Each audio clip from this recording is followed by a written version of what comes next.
আসসালামু আলাইকুম। আজ আমরা পুরো জাতি একসঙ্গে স্মরণ করছি এমন একদিন যা এদেশের ইতিহাসে গভীর ছাপ রেখে গেছে। 5ই আগস্ট শুধু একটি বিশেষ দিবস নয়, এটি একটি প্রতিজ্ঞা, গণজাগরণের উপাখ্যান এবং ফ্যাসিবাদী শাসন থেকে জাতির পুনর্জন্মের দিন। আজ আমি গভীর শ্রদ্ধার সঙ্গে স্মরণ করছি 1971 সালের স্বাধীনতা যুদ্ধের সকল বীর মুক্তিযোদ্ধাদের, যাদের আত্মত্যাগে আমরা পেয়েছি স্বাধীন সার্বভৌম বাংলাদেশ। 1971 সালে সাম্য, মানবিক মর্যাদা ও সামাজিক ন্যায় বিচার প্রতিষ্ঠার লক্ষ্যে এদেশের জনগণ সশস্ত্র মুক্তিযুদ্ধে অংশগ্রহণ করেছিল। লাখো প্রাণীর বিনিময়ে একটি স্বাধীন রাষ্ট্র প্রতিষ্ঠা হয়েছিল। কিন্তু স্বাধীনতার অর্ধ শতাব্দী পরেও এদেশের মানুষ সুবিচার ও গণতন্ত্র থেকে বঞ্চিত হয়েছে, বৈষম্যের শিকার হয়েছে। 2024 সালের উত্তাল জুলাই ছিল বাংলাদেশের ইতিহাসে এক সংকটময় অধ্যায়, 16 বছরের পুঞ্জীভূত ক্ষোভের বহিঃপ্রকাশ। এদেশের এই বিপুল সংখ্যক তরুণরা 16 বছর ধরে ক্রমাগত হতাশায় নিমজ্জিত ছিল। ভালো ফলাফল করেও চাকরির জন্য ক্ষমতাসীনদের দুয়ারে দুয়ারে ঘুরেছে। চাকুরিকে ঘিরে তৈরি হয়েছিল দুর্নীতি, স্বজনপ্রীতি আর তদবির বাণিজ্য। যে তরুণ ঘুষ দিতে পারেনি, এলাকার মাফিয়াদের সঙ্গে সখ্য গড়ে তুলতে পারেনি, তার চাকরি হয়নি। সরকারি চাকরিতে বৈষম্যমূলক কোটা পদ্ধতি, যেটা মূলত ছিল দুর্নীতি ও স্বজনপ্রীতির আরেকটা হাতিয়ার, এর বিরুদ্ধে তরুণ সমাজ দীর্ঘদিন ধরে প্রতিবাদ বিক্ষোভ করলেও ফ্যাসিবাদী শাসকের টনক নড়েনি।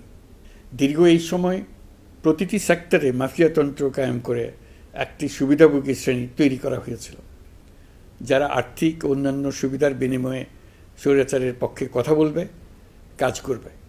স্বৈরাচারের পক্ষের সঙ্গী হলেই তার চাকরি হবে, কাজ মিলবে।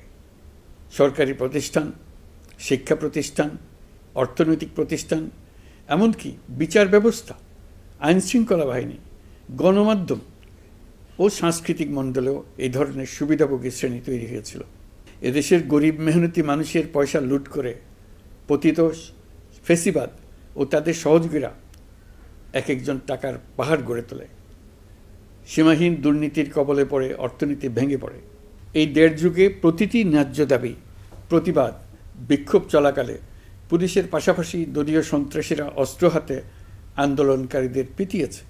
গত 16 বছরে যারাই সরকারের সমালোচনা করেছে, নাগরিকদের অধিকারের পক্ষে কথা বলেছে, তাদেরকে গ্রেফতার অথবা গুম করা হয়েছে। লাখ লাখ বিরোধী দলীয় রাজনৈতিক নেতাকর্মীদের নির্বিচারে আটক, গ্রেফতার করা হয়েছে। এই ভয়াবহ পরিস্থিতিতে 24 জুলাইয়ে দেশের ছাত্র সমাজ, তরুণ প্রজন্ম, সাধারণ মানুষ সবাই একত্রিত হয় এক নতুন দিনের প্রত্যাশায়। সমস্বরে তারা বলে ওঠে, এবার ফ্যাসিবাদকে যেতে হবে। তবু দেশের মানুষের বুকে গুলি চালিয়ে শেষ পর্যন্ত ক্ষমতা আঁকড়ে ধরে রাখতে চেয়েছিল ফ্যাসিবাদী সরকার। তারা নির্বিচারে গুলি করেছে, গ্রেপ্তার করেছে, ইন্টারনেট বন্ধ করে হত্যাকাণ্ডের তথ্য লুকাতে চেয়েছে। রাতের অন্ধকারে এলাকায় এলাকায় অভিযান চালিয়ে ছাত্রদের আটক করেছে। গুলিবিদ্ধ আহতদের তারা হাসপাতালে চিকিৎসা নিতে দেয়নি।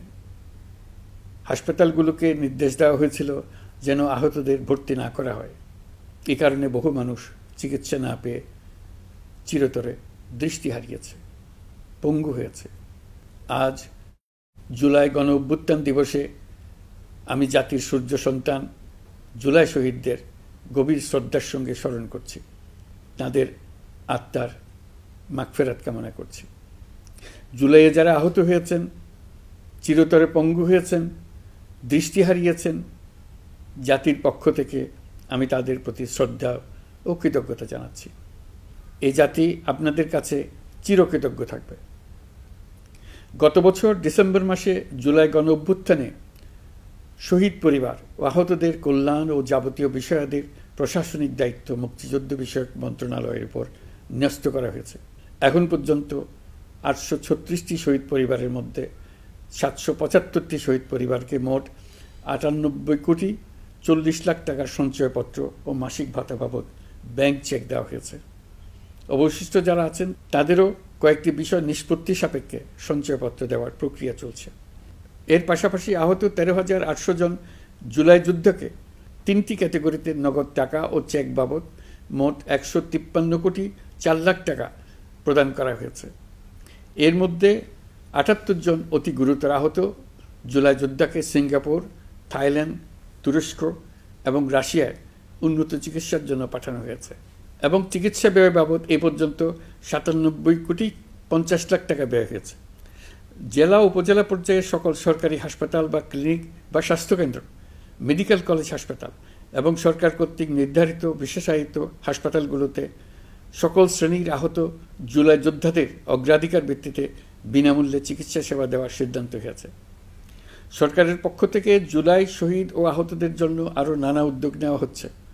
তবে জুলাইয়ের মহানায়কদের আত্মত্যাগ তখনই সার্থক হবে যখন এই দেশকে আমরা একটি সত্যিকারের জনকল্যাণকর দেশ হিসেবে গড়ে তুলতে পারব।